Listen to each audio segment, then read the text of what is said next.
నాంపల్లి అగ్ని ప్రమాదం జరిగిన ప్రదేశంలో సిపి సజ్జనార్ మాట్లాడుతున్నారు. ఇప్పుడు ప్రత్యక్ష ప్రసారం ద్వారా చూద్దాం.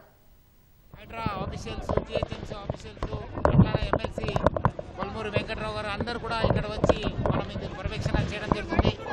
ఫైర్ దాదాపు కంట్రోల్ కావడం జరిగింది, కానీ బట్ కింద సెల్లర్లో దాదాపు 3-4 ఉన్నారని చెప్పి తెలుస్తుంది. వాళ్ళని మనము అక్కడి నుంచి రెస్క్యూ చేయడానికి మా టీమ్స్ కూడా చేయడం జరుగుతుంది. ఇక్కడ ఫైర్ ఇంజిన్స్ ప్లస్ అదేవిధంగా మన జేసీబీస్, మన ఫైర్ సిబ్బంది కూడా రోబో ద్వారా కూడా లోపల వెళ్ళడానికి ప్రయత్నం చేస్తున్నారు. సో రెస్క్యూ ఆపరేషన్స్ ఇంకా కంటిన్యూ అవుతుంది. దాదాపు ఇంకా 2-3 గంటలు పడే అవకాశం ఎక్కువ ఉంది. లేదు, లోపల వెళ్ళడానికి ప్రయత్నం అయితలేదు, చాలా పొగ ఉంది. సో అట్లా ఫోన్ మాత్రం రింగ్ అవుతుంది, మనం ట్రై చేశాను. సో ఆ పొగ ఉండడం వల్ల లోపల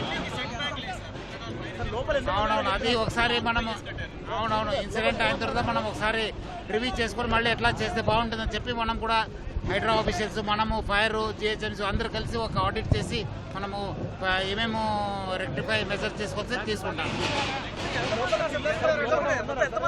లోపల ఇంకా 3 ఉన్నారని చెప్పి తెలుసు, 3 to 4 మెంబర్స్ ఉన్నారని చెప్పి తెలిసింది. మన టీమ్స్ లోపల వెళ్ళడానికి బట్ బాగా పొగమున్న వల్ల రెస్క్యూ చేయలేకపోతున్నాం. అంటే ఎవరికి క్లారిటీ లేదు అంటే ఇంకా 1 hour పైన పడుతుందని చెప్పి చెప్తున్నారు. మనం అన్ని రకాల మనము ఆ రెస్క్యూ చేయడానికి ప్రయత్నం చేయడం జరుగుతుంది. కింద నుంచి స్టార్ట్ అయింది, కింద కావడంతోనే మనకు బాగా పొగం రావడం జరిగింది.